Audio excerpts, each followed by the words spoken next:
توناژ رنگی بلک اند گری رو میخوام بهتون بگم. توی بلک اند گری گفتم چی؟ گفتم ما رنگ ها رو میسازیم. وقتی که رنگ ها رو میسازیم یه خاکستری داریم، یه مدیوم خاکستری داریم، یه لایت خاکستری داریم، یه سیاه خاکستری داریم. درسته؟ این سه تا رنگی که الان من اینجا براتون ساختم. خب حالا چه اتفاقی میافته؟ ما باید چی کار کنیم؟ نکنید ما اینجا یه سیاه برداشتیم. درسته بچه‌ها؟ یه سیاه برداشتیم و با تکرار سیاهمون روی هم چه اتفاقی افتاد؟ این رنگ ها تغییر رنگ داشتیم. درسته؟ حالا میخوام تو بلک اند گری بهتون بگم. توی بلک اند گری ما پایه رنگمون سفیده. همیشه برای ساختن رنگ ها سعی کنید از پایه رنگ سفید استفاده کنید. یعنی رنگ زمینمون سفید رو میریزیم و بعد رنگ های تیره رو بهش اضافه میکنیم توی همه مسائل. خب توی کپس هایی که اینجا داریم، الان این کپسمون که اینجا هست، درسته؟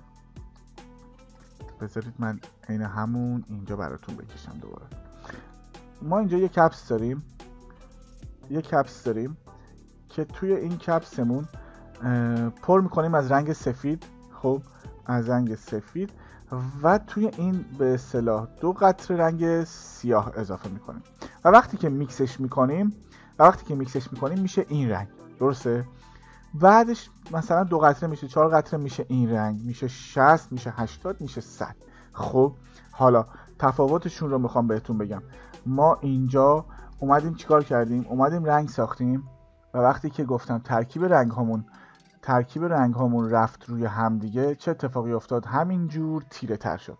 اما اینجا رو نگاه کنید. من به عنوان مثال میام رنگ شماره 40 رو برمیدارم و شروع میکنم به زدن. درسته؟ شروع میکنم به زدن رنگ 40، کنارش اضافه میکنم. میبینید همینطور هر چقدر من روی این ضربه بزنم همین اندازه رنگ به من میده و توی این سبک چه اتفاقی میفته؟ اینجا همون اندازه رنگی که ما داریم میتونیم کار کنیم.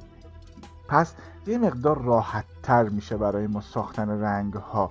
خب اینجا هم به همین ترتیب میایم مثلا 60 رو بهش اضافه میکنیم، چه اتفاقی میفته؟ رنگ بهش اضافه میشه. 80 رنگ بهش اضافه میشه. یعنی ما هر چقدر روی این 80 اضافه کنیم و کار کنیم اتفاق خاصی نمیفته، یعنی همون اندازه رنگ رو داریم. اما توی سبک گری واش این اتفاق نمیفته. ما هر اندازه که بهش اضافه کنیم این تیره تر میشه. خب پس این یه مقدار کارو مثلا برای ما سخت‌تر میکنه، ولی وقتی که سخت‌تر میشه، وقتی که ما چه کمکی به ما میکنه؟ این کمک رو به ما میکنه که ما زمانی که داریم گری واش کار میکنیم بدونیم چقدر حرکت دست داشته باشیم، بدونیم چقدر باید فشار بدیم، بدونیم که چقدر باید سوزنمون رو توی پوست فرو کنیم، باید چه میدونم بدونیم که خیلی نباید زخمش کنیم. خیلی اتفاقا میتونه به ما کمک کنه که یه سری مسائل توی سبک گری واش داشته باشیم، توی بلک اند گری داشته باشیم. بلک اند گری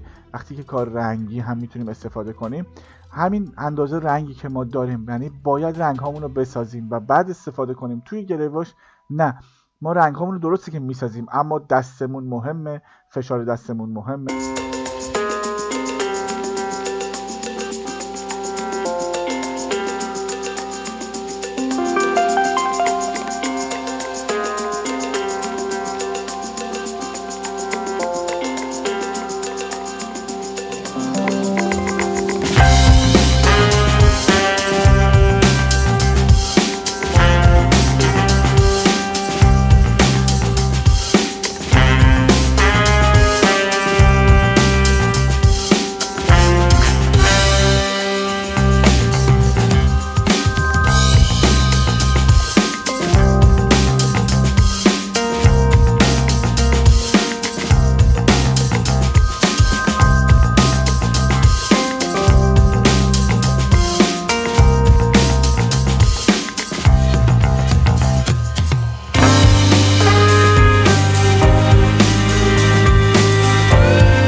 میشه این قسمت که میشه سیاه ترین قسمت تتو و این قسمت های مو که میشه روشن ترین قسمت تتو. درسته؟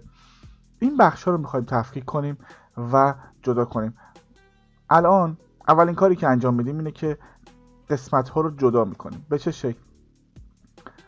میایم قسمت ها رنگ ها رو جدا میکنیم. رنگ هایی که از تیره شروع میکنیم. بچه نکنید این قسمت پایین صورت رو نگاه کنید. این قسمت پایین خب یه فاصله رنگی، یه دونه رنگ سیاه تو جزئیات ما میبینیم.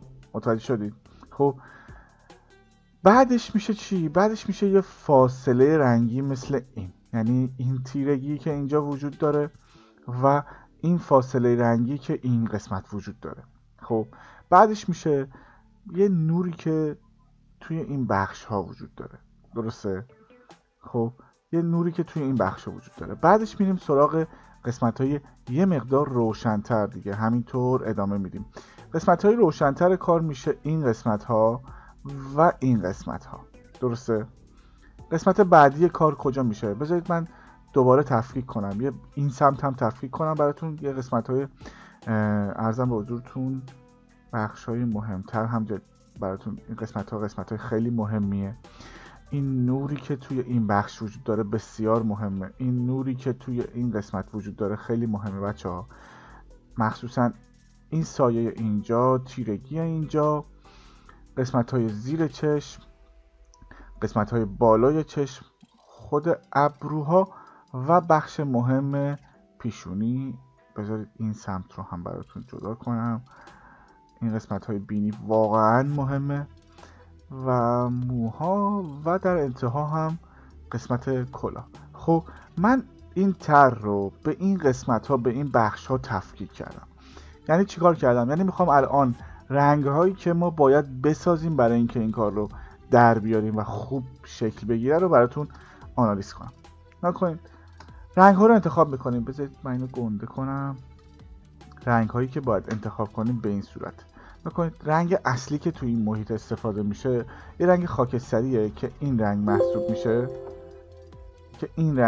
میشه خب و یه سری نور پردازی و یه سری سفیدی ها ما بینش داره که باید اونها رو خب حتما رعایت کنید. درسته؟ میخوام که اینها رو اول براتون به این شکل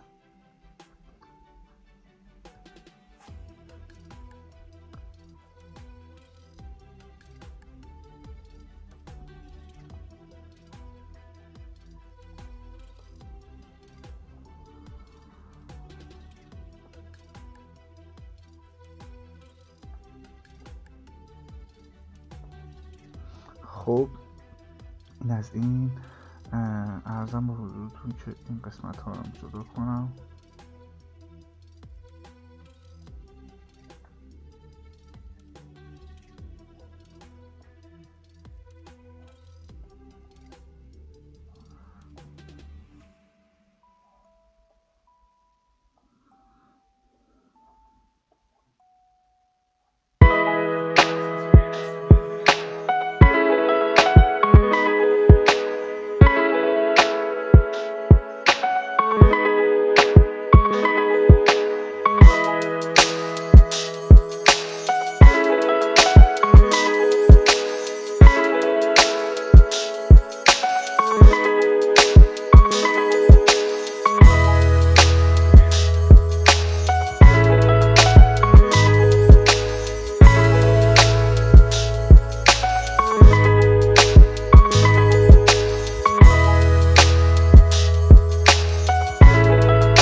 همینطور توی این بخش. خب میخوام بریم الان توی این قسمت از کار و بذارید من یکم زوم کنم. خب این قسمت رو هم با هم دیگه مشاهده میکنیم. نکنید این رنگی که برای این قسمت، رنگ سیاهی که برای این قسمت، فاصله رنگی بین این دوتا رو خوب دقت کنید بچه.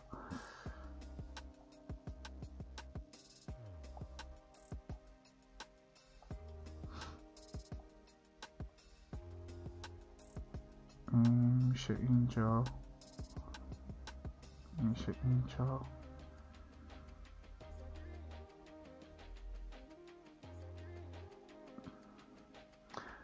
این هم میشه این قسمت از بدن. این هم نوریه که ما توی این بخش از کار داریم. خب حالا میایم قشنگ بود از نزدیک نگاه میکنیم. بچه نگاه کنید، خوب دقت کنید این فضا رو. فاصله رنگی ها رو میبینید؟ یعنی ما از پایین یهو میایم قسمت تیره، بعد دوباره میریم تو روشنایی، دوباره میریم تو تیرگی ها و بالای کار که قسمت های نور کار رو داریم.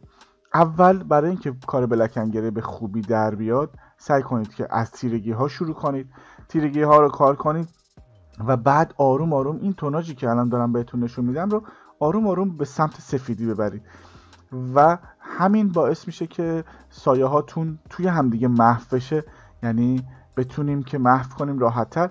چرا میگم از رنگ سیاه باید بریم به رنگ روشن؟ به خاطر اینکه توی کار بلک اند گری ما توناژ، نکنید بچه‌ها، توناژ رنگ‌های روشنمون رو نکنید چقدر بیشتره. وقتی که توناژ رنگ‌های روشنمون بیشتر باشه چه اتفاقی میفته؟ ما نمیتونیم بیایم اول روشن‌ها رو کار کنیم و بعد تیرگی‌ها رو. چرا؟ چون وقتی که سفید کار میکنیم این پوست رنگ میگیره و همین گرفتن رنگ پوست باعث میشه که ما اگه بخوایم تیره رو بهش اضافه کنیم و این دستمال کشیدنمون و یه سری کارهایی که انجام میدیم باعث میشه که این کثیف بشه، یعنی زخمش بیشتر بشه، این تعداد کشیدن دستمالمون بیشتر باشه و این سفیدی ها رنگ‌های روشنمون تیرگی ها میره روش و زخم میشه و این خودش خود به خود رنگ رو تغییر میده و خیلی خوب نیست. اگه ما تیرگی ها رو کار کنیم و آروم آروم بریم به سمت روشنایی ها این اتفاق نمیافته و کاملا همون چیزی که میخوایم در میاد. و در انتهای کار هم که رو قسمت هایی که سفید داره رو شروع میکنیم به سفید زدن. خب الان میخوام قسمت هایی که مثلا سفید خالص داره رو بهتون بگم که به چه صورت ما چه نقطه هایی رو باید سفید خالص انجام بدیم.